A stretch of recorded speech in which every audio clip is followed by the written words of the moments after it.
Movie के शुरुआत में हम क्रीड फैमिली को देखते हैं, जिसमें 4 सदस्य थे। पति का नाम लुइस था, जो एक डॉक्टर थे, और लुइस की पत्नी का नाम रेचल था। इनके 2 बच्चे थे, जिनका नाम एली और गेस था। उनका एक पेट कैट भी थी, जिसको क्रीड परिवार चर्च कहकर बुलाते थे। लुइस पहले अपने परिवार के साथ बोस्टन में रहा करता था, लेकिन प्रेजेंट में वो एक छोटा सा टाउन लॉडलो में रहने के लिए आए थे। तो यहाँ आने के बाद ये फैमिली अपना घर देखते हैं और खुश होते हैं बड़ा घर देखकर।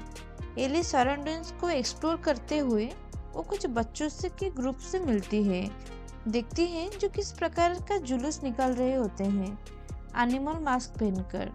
इस जुलूस में वो सब मृत कुत्ते को कैरी कर रहे थे।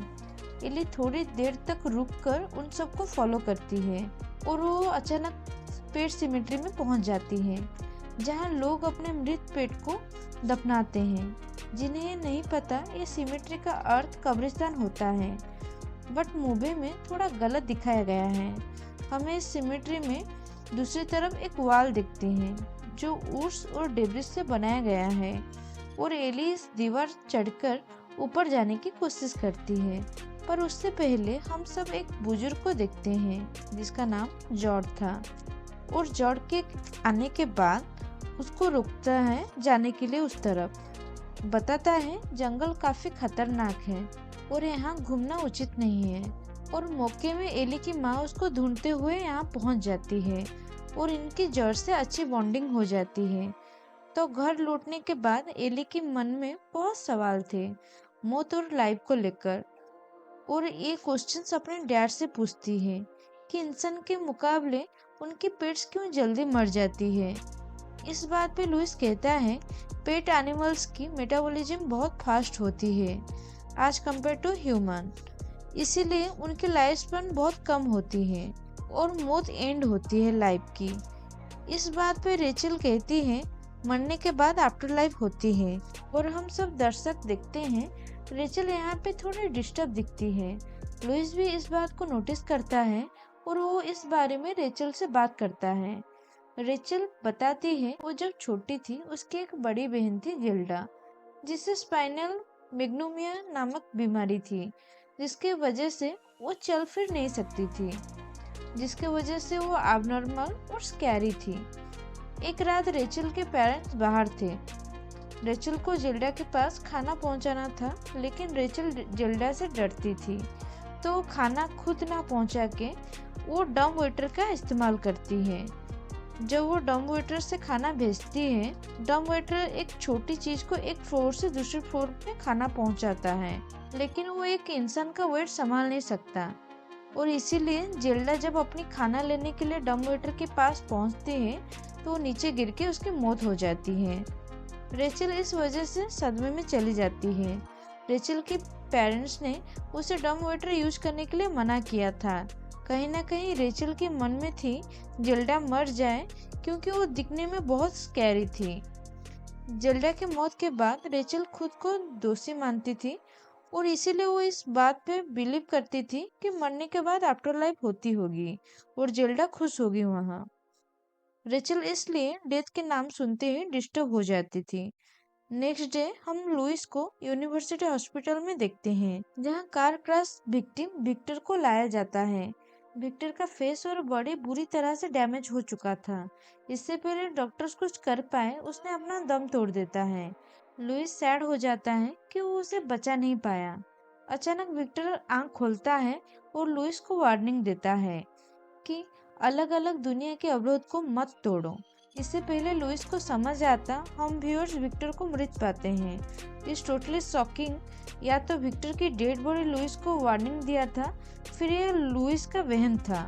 क्रीड फैमिली को हैलोवीन सेलिब्रेट करते हुए, और इसी बीच लुइस को पता चलता है उनकी बिल्ली चर्च सामने वाला रोड पे ट्रक से कुचलकर मारी गई है। लुइस परेशान हो जाता है क्योंकि उनकी बेटी एली इस बात को जानकर एकदम अपसेट हो जाएगी, तो वो रेचल के साथ मिलकर प्लान बनाता है और एली को बताता है कि चर्च भाग गई है। रात में लुइस जॉर्ज के साथ पेट सिमेट्री जाता है चर्च को दफनाने के लिए, लेकिन जॉर्ज लुइस को पेट सिमेट्री बाउंड्री पार करवा के एक अजीब सी जगह पर ले आता है। इस जगह का नाम था लिटिल गॉड स्वाम्प।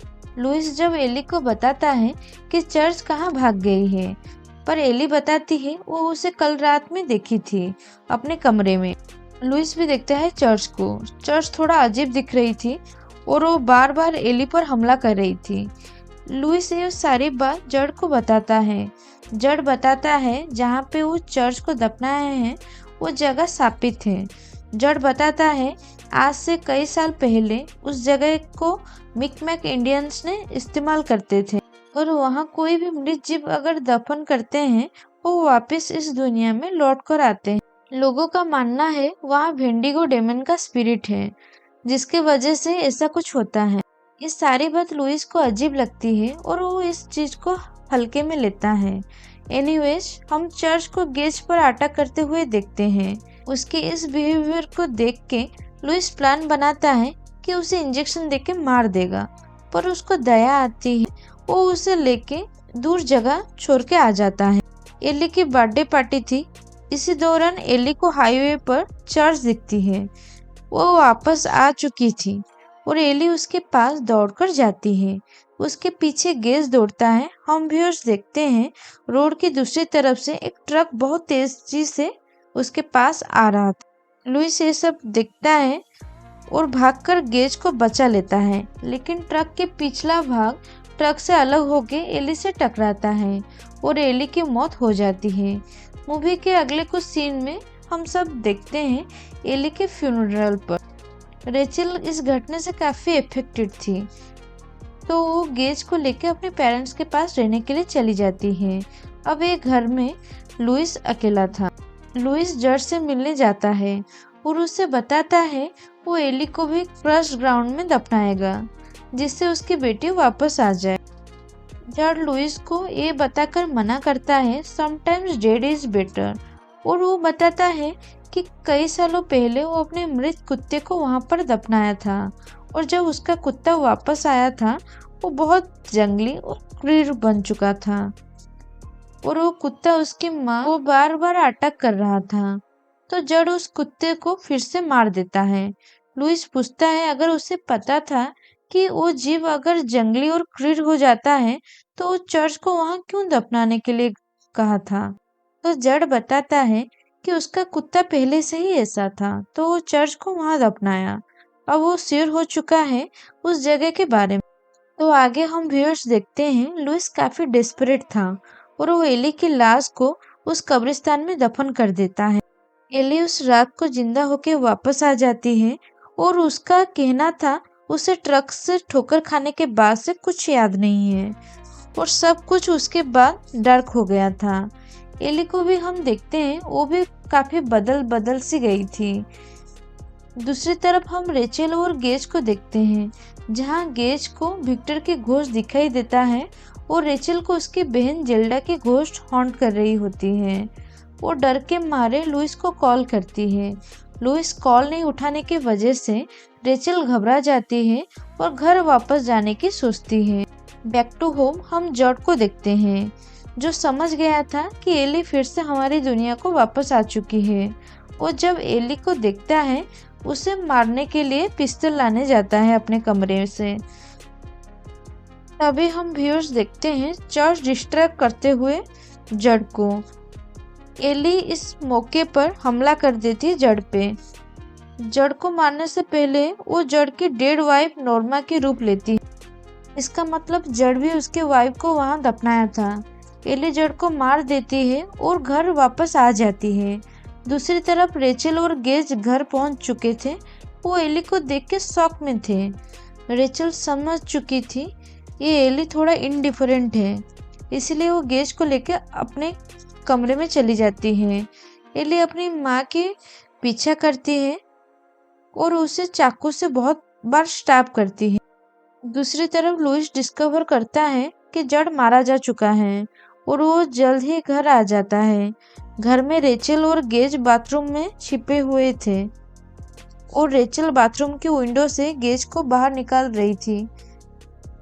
उसी टाइम लुइस वहां आता है और गेज को लेकर कार में लॉक कर देता है। इतने टाइम में एली अपनी मॉम की हत्या कर देती है चाकू से।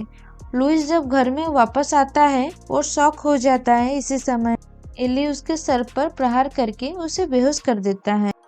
इस इंसिडेंट के बाद एली अपनी माँ को घसीटकर उस कब्रिस्तान में दफन कर देती है। रेचल फिर जिंदा हो जाती है।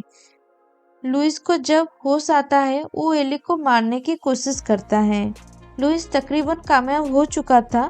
उससे पहले उसको पीछे से कोई हमला करता है और हम देखते हैं हमला करने वाले और कोई नहीं, रेचल थी। और वो लोग लुइस को मार देते हैं और उस कब्रिस्तान में दफना देते हैं। मूवी के लास्ट में हम देखते हैं पूरी क्रीड फैमिली अब जिंदा हो चुकी है और वो कार के पास जा रहे हैं गेज को मारने के लिए। गेज अपने पिता को देखकर कार अनलॉक करता है और यहीं पे मूवी खत्म हो जाती है। ये रही पेट सेमेटरी की पूरी कहानी। ये मूवी 2019 में रिलीज हुई थी और ये Zee5 पर उपलब्ध है।